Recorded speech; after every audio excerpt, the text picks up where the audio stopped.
holding these things at the heart of it.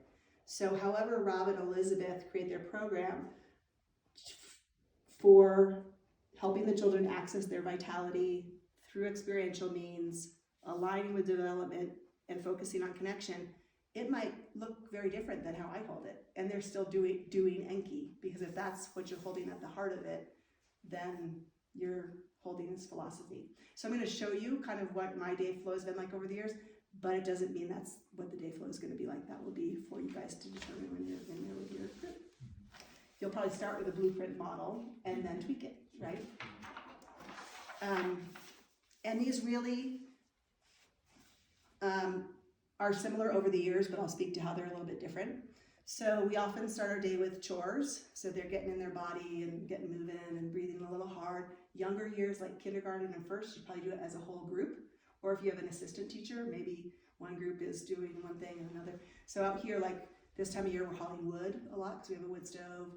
We're feeding chickens. They're shoveling. You probably saw there's ice out there because I don't shovel. The kids shovel. The ice and the snow. Anything that is like big muscle work is really good for them. And then what time does your day start? We start at 8:30.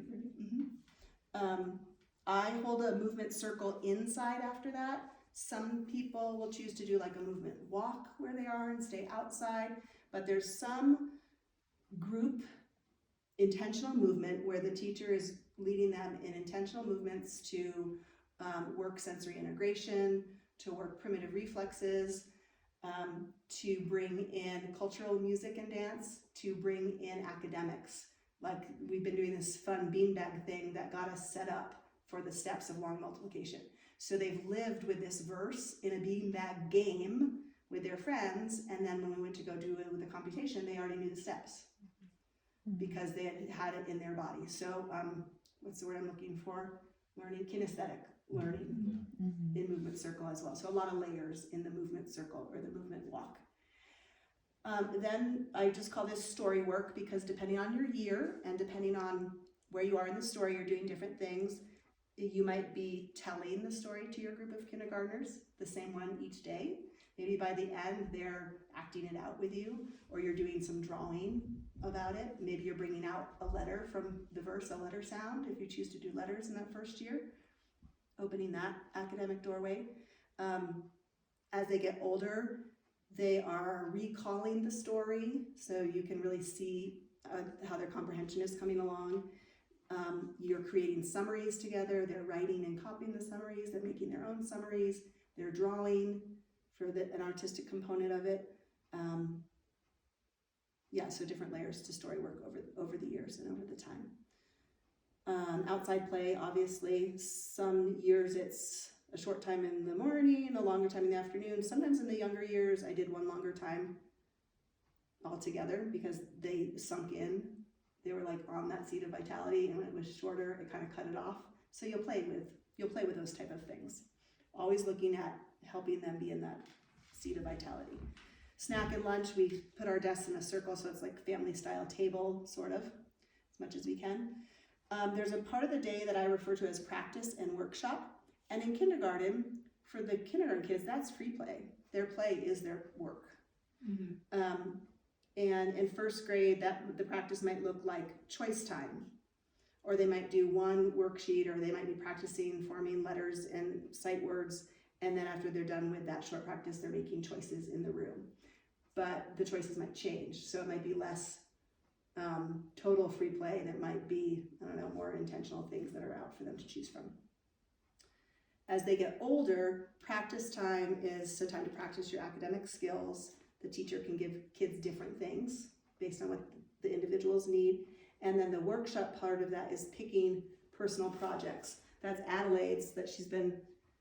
I just noticed that. Yeah, the painting of the dog. Addie brought that in from home.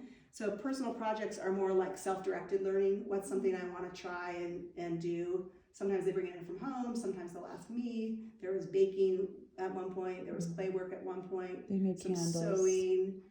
Some girls started bringing in candles, and I had little candles set up for them to do. And this is fun because they also have to organize their time. I give them tasks at the beginning of the week. These are their practice tasks.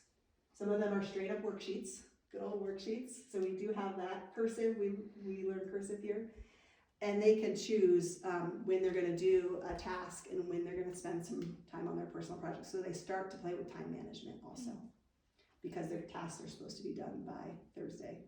And of course you have to guide them with that in the beginning for sure. Rest and read aloud after lunch. They literally have a pillow and they lay down under their desks and they let their body rest and digest, and I read aloud a chapter book. And we do that all the way through. And then project, we've kind of touched on that, arts and crafts connected, and woodworking and handwork and painting connected to story, culture, or age and season.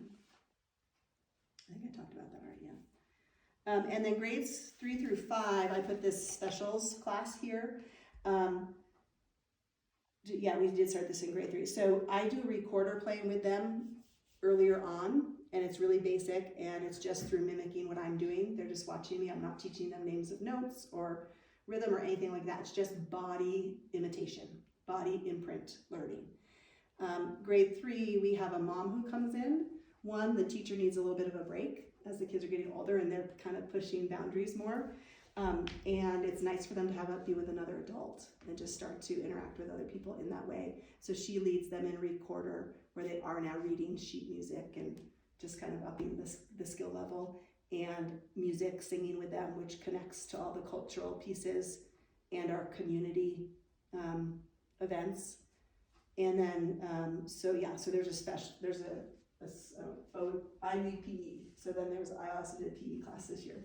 Some more specific PE skills. This time it was checking the goats because they're about to have babies. And the girls really wanted to go see them again. So that's what we're climbing the goat fence for PE and checking out the goat mamas.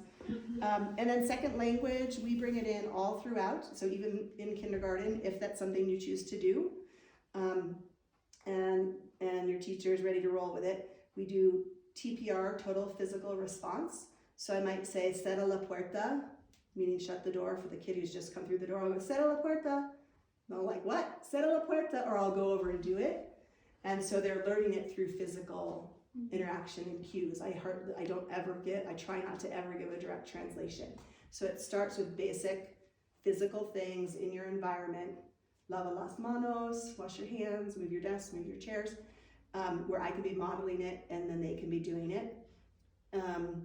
And then that builds over the years, and now we have songs in our movement circle or games. Oh, I do have a special Spanish class this year, where once they've done a lot with it, we then start to bring it to some paper and pencil, and they're actually writing it and sort of reading it along with me. So that builds over the years, but in a way like if you were going and living in that place. But I'm a very basic beginner Spanish speaker, so I can only take them so far. So you can include that in your program if that's something that you wanted to do.